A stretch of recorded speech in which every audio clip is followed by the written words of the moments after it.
Teshadale, and welcome back. We are looking at the Treasure Meditation book and the 4 roots as a part of that. Last week we did the first of those, which was the Guru, and now we are moving on to the second one, which is the Yidham, or deity of this. And in this case we're looking at Manjushri as the deity. It could be others as well. It could be Vajrayogini, or it could be any other Yidham that you choose that is characteristic of your the familiarity that you happen to have, the chosen deity that you have, and so forth. But here it's Manjushri. Manjushri is considered to be the male Buddha of wisdom. Prajnaparamita would be the female Buddha of wisdom.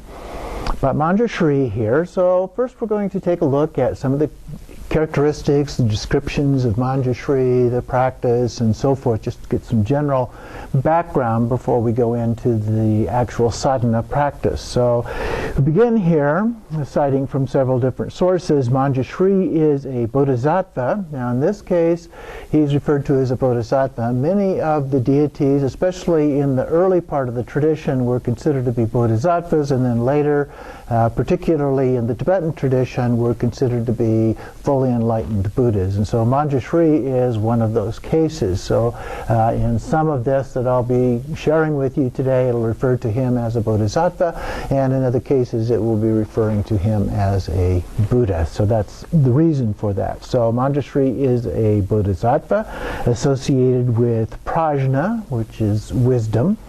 And in Mahayana Buddhism, in Tibetan Buddhism, he's also the Yidham, as I mentioned. His name means gentle glory. Manjushri is the Bodhisattva of transcendent wisdom. That's the form of wisdom that we are describing, that which is beyond words and concepts and so forth. With Avalokiteshvara and Vajrapani, he protects the Tathagata family, the Buddha family, which includes Buddha Shakyamuni and Buddha Vairocana. According to a sacred text, Manjushri came from China to Nepal on a pilgrimage. So he was there and took this pilgrimage into Nepal, but at that time the Kathmandu Valley was just a big lake.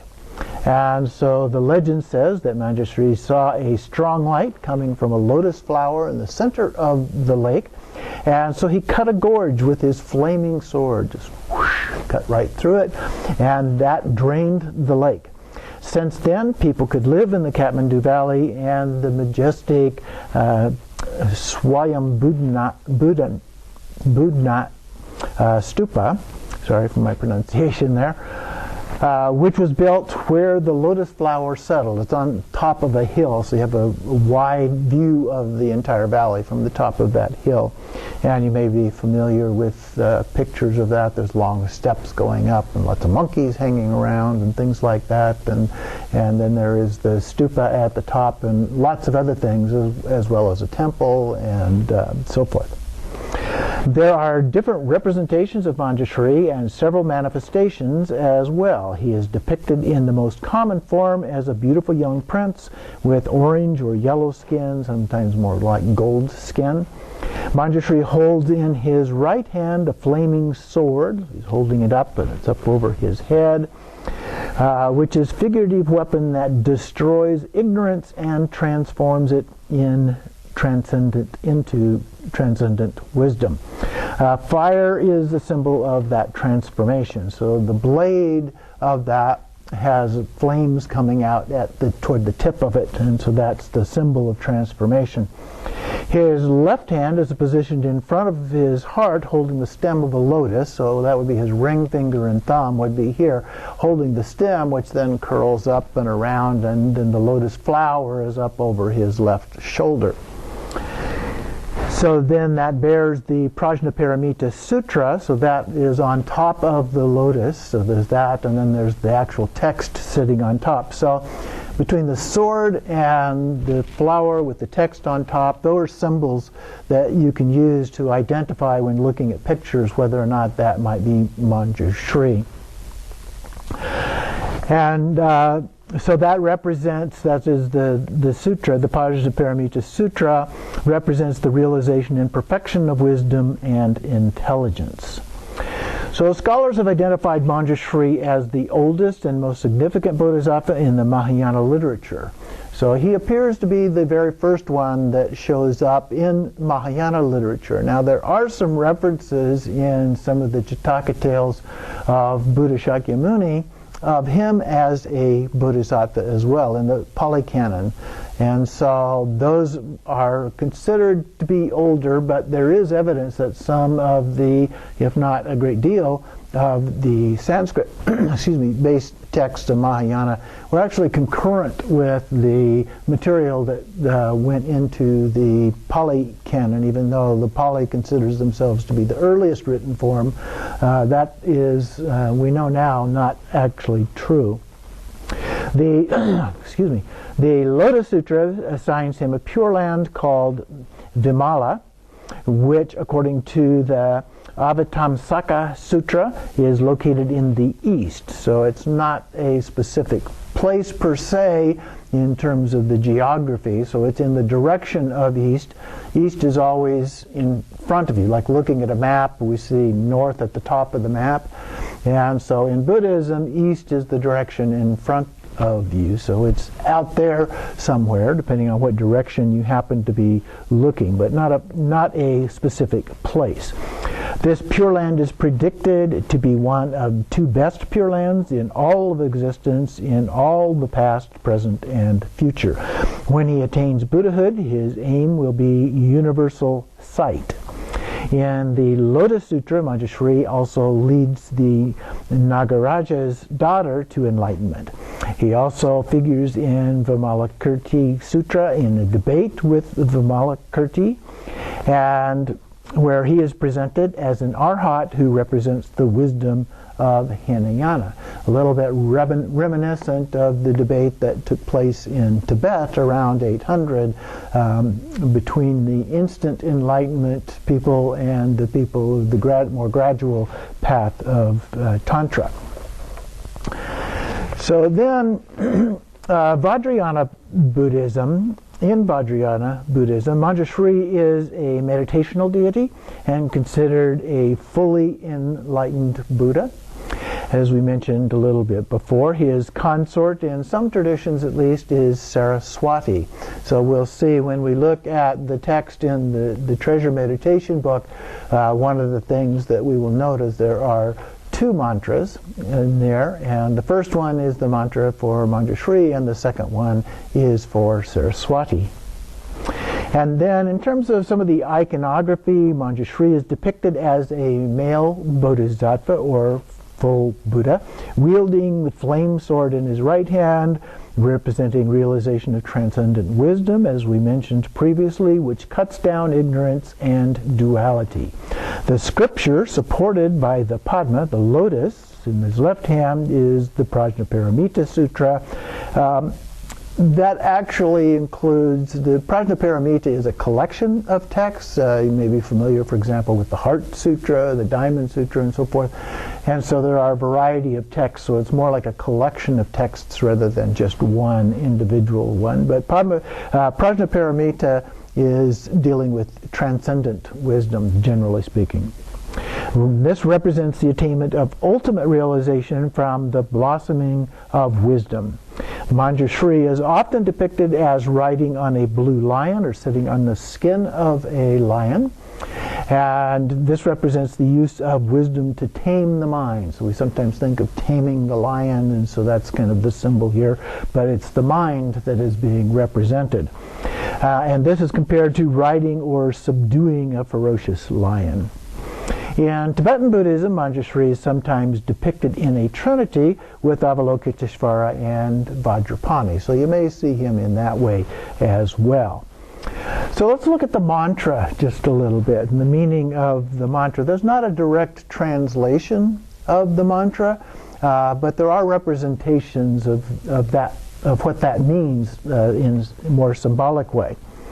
So the one that's usually associated with him is Om Arapachana Di.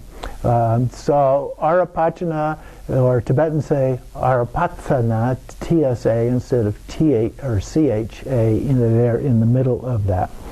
So Arapachana is a syllabary consisting of 42 letters. And so a syllabary is a list of letters, or maybe more accurately would be to say a list of syllables in this case. And Tibetan is written in terms of syllables rather than in terms of specific individual letters, although we use letters when we transliterate that into English formats.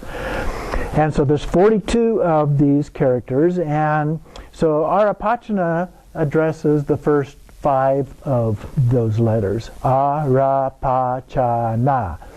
A being the vowel sound associated with each of the letters, the generic sound associated with them. And then in the Tibetan script, if you're familiar with that, there are different markings above and below that change the sound a little bit to other kinds of vowel sounds. This syllabary was most widely used for the Gandhari language. We've talked a little bit about the Gandhari language in the region of Gandhara, which we talk about Odiyana and the Swat Valley, and the Gandhara was actually a larger region, mostly to the south of that, but it included the Swat Valley area and a much larger area as well, in which we're now finding a lot of the earliest sources of texts. I mentioned that Pali is not the earliest. We have found earlier sources of texts that were hidden away in vases and so forth that survived, where others written on palm leaves and so forth in India did not, because of the difference in the climate and the protection afforded of being in the vases. And most of it was written on birch bark rather than written on those palm leaves, which tend to decay more easily and more rapidly. And so that was related to the Gandhari language, but also appears in some Sanskrit texts, that syllabary. The syllabary features in Mahayana texts such as the longer Prajnaparamita texts. Now, I wanted to go through from His Holiness Khenchen Lama Rinpoche gives a brief explanation of each of the syllables in the mantra. So I wanted to go through his explanation with you to see this. Now, you can look up other forms of this explanation. Some of them match up, some of them are slightly different than this. So the first one, he starts out not just with the 5 from the syllabary, but he also includes the Om and the D at the end there. So Om, also spelled A-U-M, sometimes considered to be a combination of the sounds of those 3 letters coming together, is considered to be a sacred and mystical syllable that originates from Hinduism, but is now common in a variety of religions, Buddhism and Sikhism, Jainism, Bon traditions, for example, and also in the Islam and Christian, Jewish traditions. It relates to Amen. So even in those traditions, that sound has been incorporated in a slightly different way. And then there is a quote here from Patanjali: chant Om and you will attain your goal. If nothing else works, just chant Om. So there's a very simple way to do your practice. So the next letter, A, represents the direct understanding of the nature of phenomena. Ra represents the understanding of emptiness from the Hinayana point of view. The Buddha often talked about when talking about emptiness, he would use the term or phrase, the lack of inherent existence or self-existence. So it's not independently existent. It depends on other things. And of course, he said that everything is actually dependent upon other things. So there is nothing that actually has that. So everything is empty of that inherent form of existence. And so that's the basic approach that is used in the Hinayana tradition. These teachings are suitable for practitioners that have problems in understanding emptiness in its ultimate nature. So in the ultimate nature, which we'll see here just momentarily, is slightly different. So Pa, the next letter there, or syllable, represents meditation in the non-conceptual form. That is, without thinking about things. Or sometimes we talk about discursive meditation, where, like in a sadhana, where you're reciting different things, you have words, concepts, and so forth that are involved in that. Non-discursive meditation would be more like shamatha, basically shamatha, where you're not thinking about anything, you're not using any words, you're not counting, you're not using any of those methodologies, but just resting in that space. And then also, without thinking, and then meditation, let me read the whole thing there again. So this represents meditation, non-conceptual, without thinking, and conceptual with thinking. So both of those are considered within the pa. Then tsa represents the importance of nirvana and samsara. The exact nature of both samsara and nirvana is emptiness, we were addressing. But if we don't understand the exact nature of samsara, it manifests to us in the form of the three sufferings. If the three forms of suffering were the suffering of suffering, or things like physical pain, mental anguish, those types of things that are more familiar to us. But also the second one is the suffering of change. Things happen that we don't like, or don't happen that we do want, and so forth. And so that is the suffering of change. And then the third one is a more general kind of a sense of suffering, which has to do with just a sense of dissatisfaction, for example, about the way things are. Why can't things just be the way that we want them to be? And then, so those are the three. And then it is essential to understand the importance of both nirvana and samsara, especially in the Tantra tradition. Both samsara and nirvana are considered to be concepts. And we transcend both of those, and they're interdependent upon each other. And so there are connections there that we also need to understand.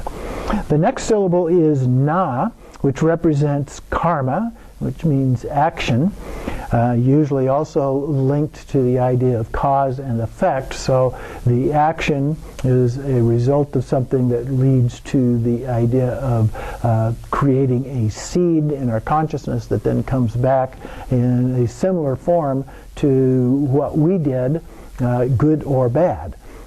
So then, in short, it signifies that all the suffering we experience is the result of our previous non-virtuous actions, or negative karma, and all our happiness results from our previous virtuous actions, the positive karma. That's a little bit more complicated than that, but that's the basic idea. And then with each action of our speech, body, and mind, we are sowing seeds of our future experience. So that's the idea, and certainly conceptually it's very helpful to think of it that way, so that we pay attention to our actions. Our actions, especially our intention. What is our intention with our actions? Are they positive or negative? Because that affects the way that the interactions that we have with other people. Our interactions, when we talk about ethics, for example, karma is related to ethics. And so ethics is about interactions with primarily other people, but it can also be other kinds of animals and so forth, all sentient beings from the view of Buddhism. So how we react to them, if there weren't any others, there would be no need for ethics, okay? It would just be us all alone. But because there are others, then we need to pay attention to how we interact with others, and that is generally called ethics. And so that's the whole idea there. And so it's a principle that then helps guide us in terms of our intentions and our actions and so forth in relating to other beings. And then finally, in terms of the overall mantra, D is the last syllable, which represents the seed syllable of Manjushri, which is in the heart. And then after chanting 108 Ds, envision the D on your tongue coming down and absorbing the D on the moon disk at your heart, which becomes brilliant. So as we recite the mantra, 108 of course will be one mala. We recite that, go through each of the repetitions of the mantra, and at the end then the D then melts down into the heart. as a part of that, becomes very brilliant, and then these red light rays radiate out from that seed syllable, filling your physical body and purifying all negative karma or actions. So that's one of the ways that we can purify, in addition to Vajrasattva, for example. We talk about karma and we say, well, when bad things happen to you, that burns up that negative karma. Good things happen to you, that burns up that good karma. So the storehouse of karma then goes away. But if you do something negative, that creates another seed and adds to that storehouse. And so that's the basic principle of that. But there are alternatives to that. One of the main ones, probably the main one in terms of purifying that, is considered to be Vajrasattva practice. And so as we do that, we visualize Vajrasattva above our head, and this nectar comes down through and washes away, cleanses all of that, a little bit like a baptism in the Christian tradition, if you will. So it cleanses all of that away from us. But the same thing here is true in Manjushri. And in fact, there's an element of that in all of the deity practices. So it purifies those negative, the negative karma and actions, the sickness and obstacles and so forth as a part of that. So in short, the view aspect helps us recognize the correct path. The meditation is the actual practice through which we develop an experiential understanding of the path, leading to a change in our mind and feelings. Then activity is combined with wisdom that gives us the capacity to help sentient beings in an efficient way at the right time. And then finally, fruition is the happiness and courage resulting from the accomplishing of our virtuous intentions. Again, that word intention, which is very important. So then Rinpoche goes on and gives a little bit of an explanation of some of the benefits of the mantra. All practices of Manjushri are very powerful for helping us to clear our ignorance and delusions and to enhance our learning skills, debating, writing, memory, and wisdom. So various benefits there. According to one sacred Tibetan tradition, the practitioner should chant this mantra 121 or at least 7 times. And then on the last repetition, mentally or aloud, the final syllable D is to be chanted as many times as possible. And the typical way that this is done is at the end of the last repetition of however many times you're doing it. So Om Arapatsana D, then it would be Om Arapatsana D, D, D, D, D, D, D, D, D, D. It kind of fades out as you recite it as many times as you can in just that one breath.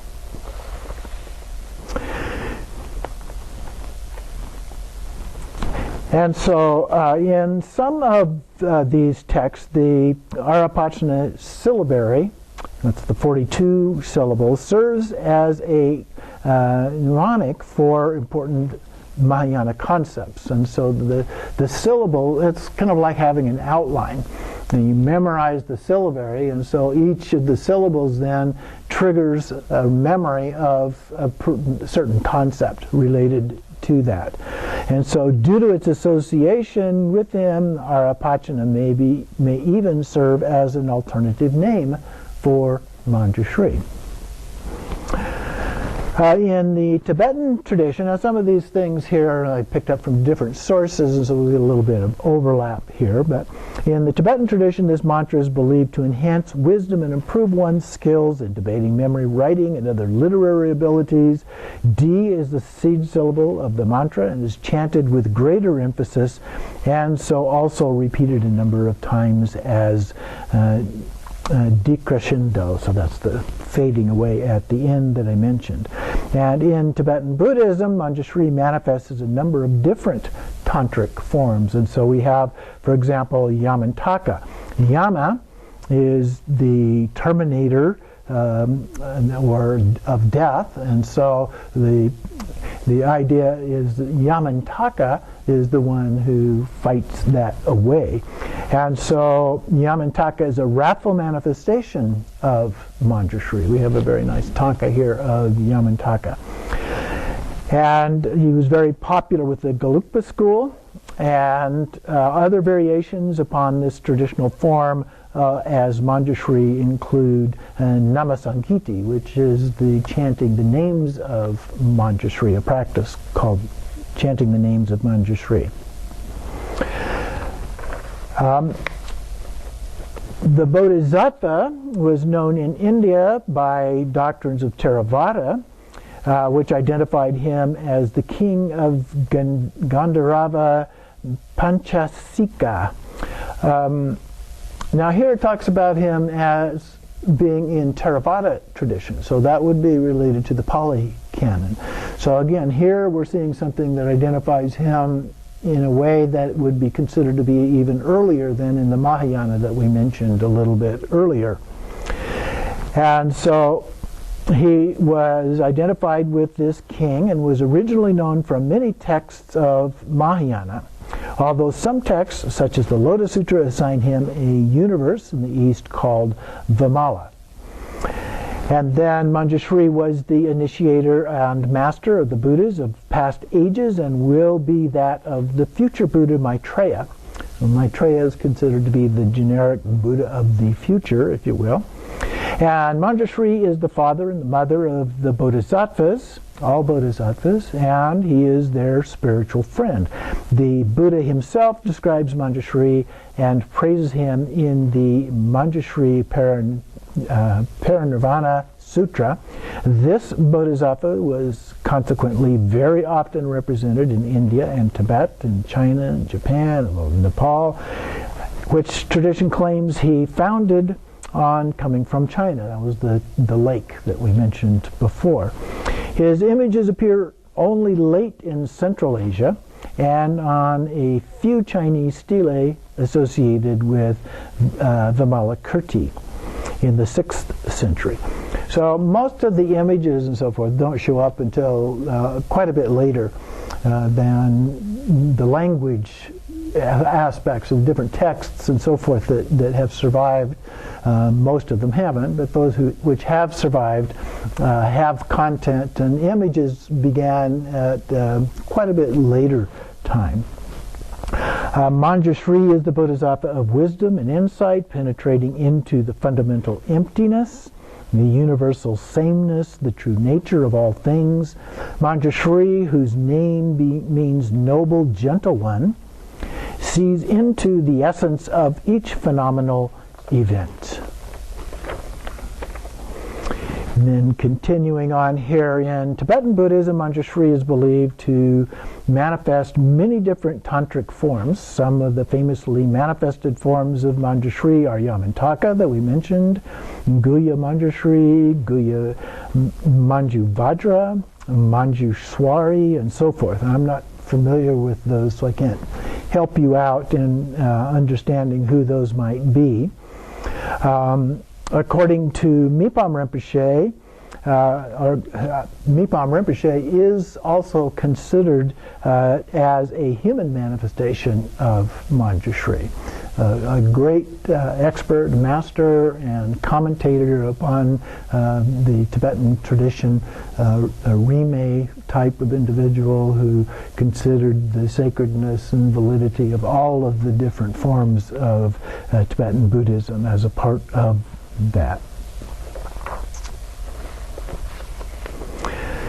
Then I wanted to talk just a little bit about the Prajnaparamita. So he's holding this text up on the flower on the left, by his left shoulder here.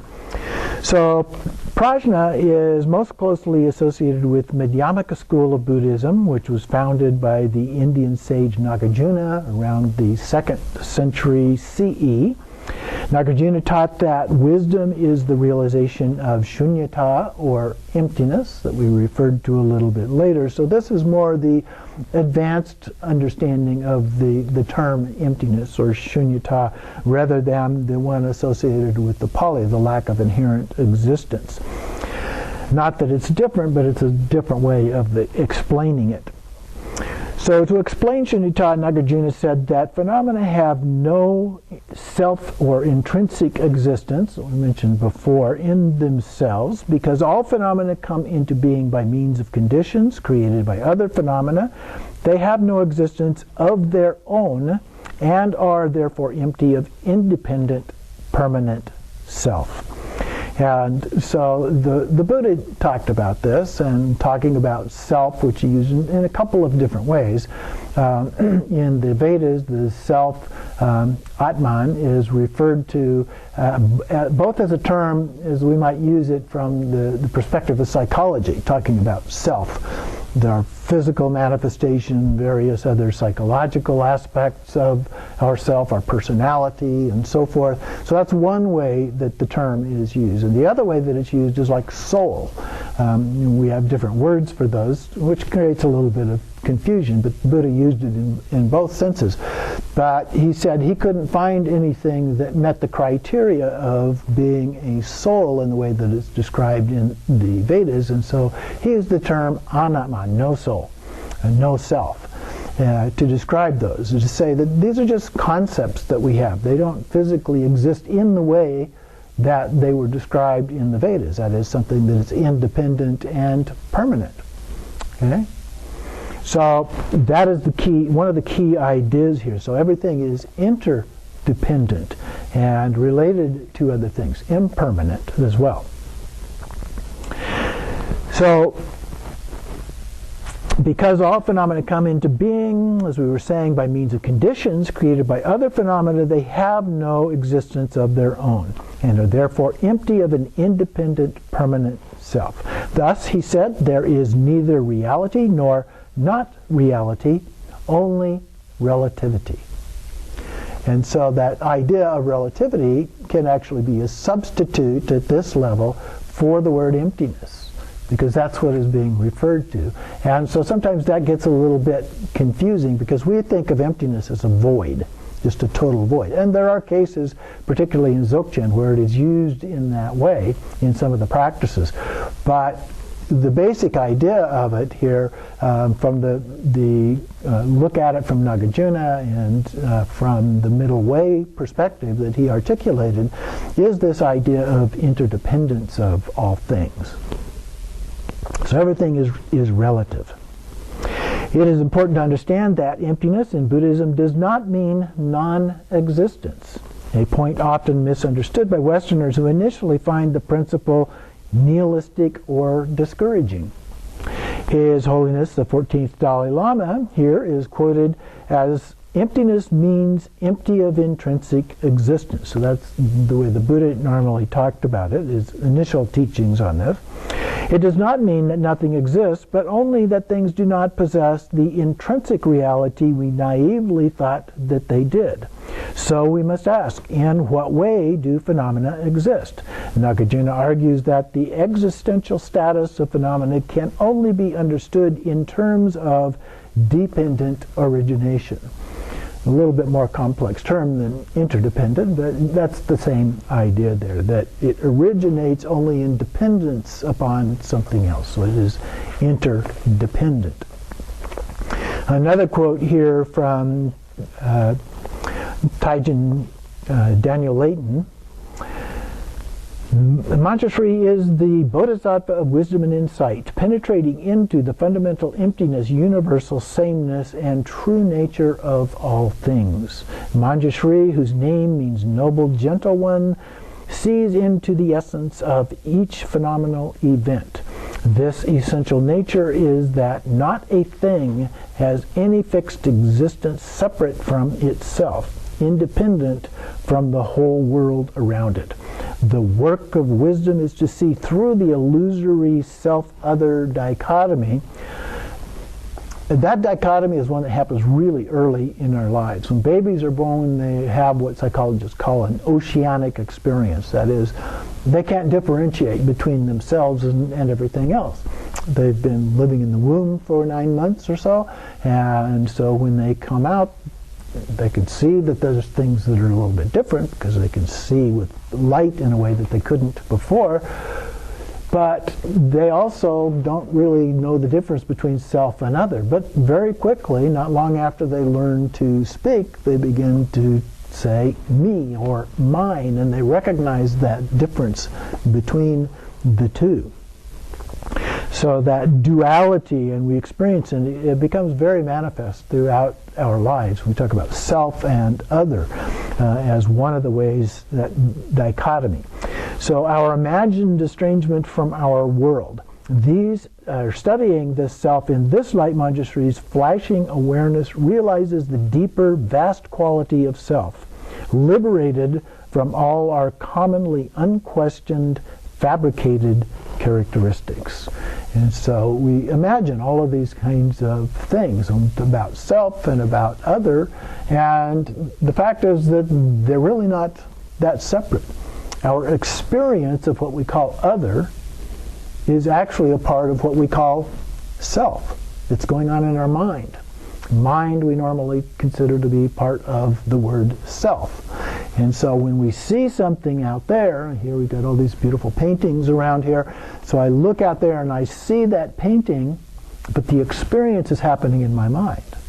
Okay? So it's important to become aware of that difference from what our normal way of looking at things is, just being out there. Doesn't mean there's nothing out there, but our experience of it is in here, if you will. So the sword, there's a comment here about the Vajra's sword of discriminating insight. Manjushri's most dynamic attribute is his sword, the Vajra sword of discriminating wisdom or insight. The sword cuts through ignorance and entanglements of conceptual views. It cuts away ego and self-created obstacles. Sometimes the sword is in flames, which can represent the light or transformation. It can cut things in two, but it can also cut into one. How do you cut into one? Well, by cutting the self-other dualism. So when we get rid of that, you slice through the concept of self-other, all of a sudden, what's left? One. Okay? So that it is said the sword can both give and take life. From Judy Leaf, another quote here, the sword of prajna has two sharp sides, not just one. It is a double-bladed sword, sharp on both sides, so when you make a stroke of prajna, it cuts in two ways. When you cut through deception, you are also cutting through the ego's credit for that. An interesting idea to help us in understanding that. In terms of his role, Manjushri is viewed both as a historical bodhisattva and as an emanation of Vairocana, the primordial white Buddha who is compared to the sun. His nature is everywhere pervading. He manifests as a bodhisattva to provoke investigation into such topics as emptiness, free will, and the nature of self. Now, also some attributes, some of which we've already mentioned here. When the primordial Buddha Vairocana vowed to emanate throughout the universe as the princely and ever youthful bodhisattva of wisdom, his purpose was to lead beings in an inquiry whereby they could discover the true nature of reality, the emptiness. For that reason, he is usually depicted displaying two tools essential to that investigation.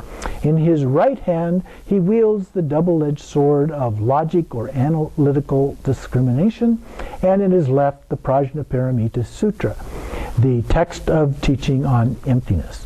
This teaching is fundamental to all forms of Buddhism, and for that reason is often called the mother of all Buddhas. That is, Prajnaparamita is often referred to as the mother of all Buddhas. Now, interestingly, she, which is also depicted in a form of a being, a deity, if you will, that term, the mother of all Buddhas, is also used with other female Buddhas as well. For example, White Tara is very commonly referred to as the mother of all Buddhas, and there are some others. So the term is not unique to Prajnaparamita. And it is the text is cushioned on a lotus of compassion. So that's the lotus over here. Manjushri's sword of discriminating wisdom is tipped with flames, as we've seen, to show that it severs all notions of duality. It can cut away delusion, aversion, and longing to reveal understanding, equanimity, and compassion. Sometimes he is depicted with his hands making the gesture of teaching. The gesture of teaching is the mudra like that. At the level of his heart, sometimes done with just one hand and others with both. Often we see him with a double set of arms, which combines internal and external qualities.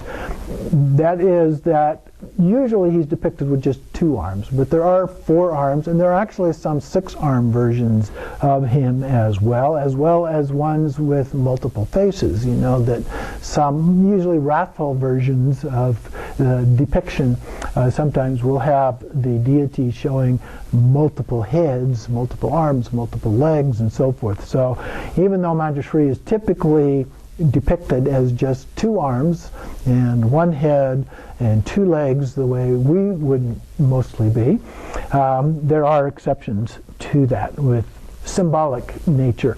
These are not like we imagine that these are real beings out there with 4 legs and 4 arms and those kinds of things, but they're in our mind and we're imagining them. These, you can think of these as tools. They're tools in our toolbox for achieving enlightenment. Manjushri is either seated on a lion or an elephant. Before we talked about the lion's skin, but there are some cases where he's also seated upon an elephant. Both animals are associated with fully enlightened Buddha. However, as a Bodhisattva, he is depicted as a 16-year-old youth. This is a confirmation of the fact that wisdom is not merely associated with maturity and age, but is a direct consequence of anyone's logical inquiry into the true nature of reality. Okay? So anyone, even young people, can achieve this kind of mastery understanding. It's probably a little bit less likely because usually this takes some time to grasp that kind of level of understanding. But if somebody is reincarnated from a high level of previous understanding of the Buddha nature and so forth, maybe they can. Maybe they can. And of course, there are all kinds of individuals who are able to master piano or violin or other kinds of things, savants, and not only in music but in other areas as well. And so some of those could also master the practices and understanding of the Buddhist tradition. So it's not a real common thing, but it certainly can happen.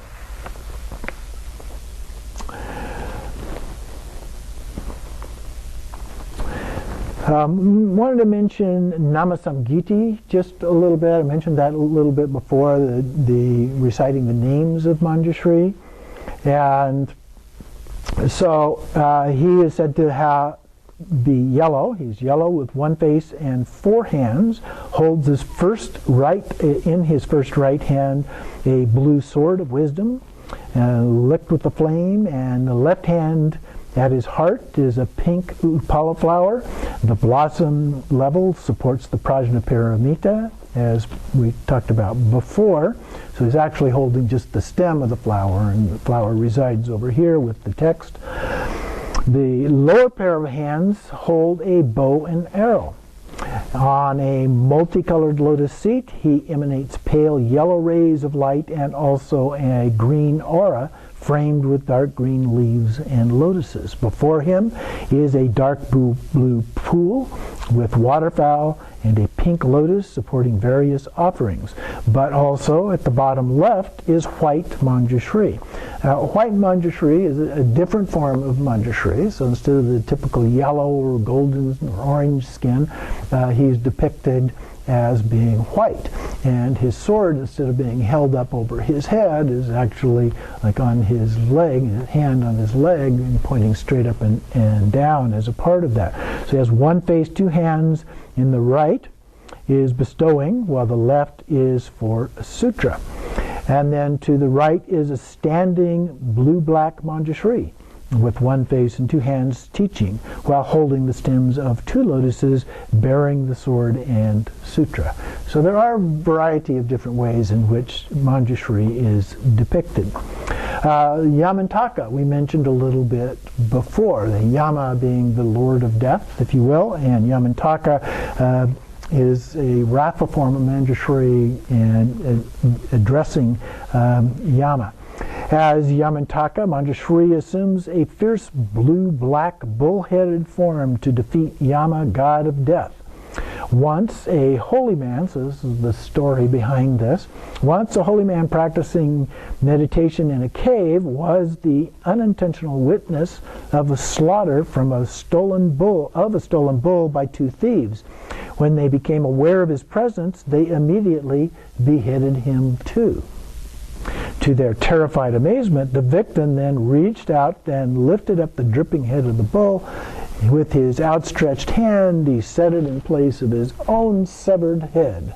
So he put his bull head right on his own body. And then his vengeful intent led him to devour the thieves, but also awakened the insatiable thirst for human blood, which threatened the entire population of the area. So he became Yama, the form of Yama. And so the people appealed to Manjushri, who, assuming an even fiercer form than that of Yama, put an end to the bloodshed. So that was the form of Yamantaka, coming to end the feats of Yama in that way. So I think that's probably enough for us for now. Some background information on Manjushri, some of the different forms that he takes, a little bit of information about the meaning of the mantra or interpretation, symbolism related to the mantra, and so forth. So we will take a short break here and then come back to look at the actual sadhana text from the Treasure Meditation book.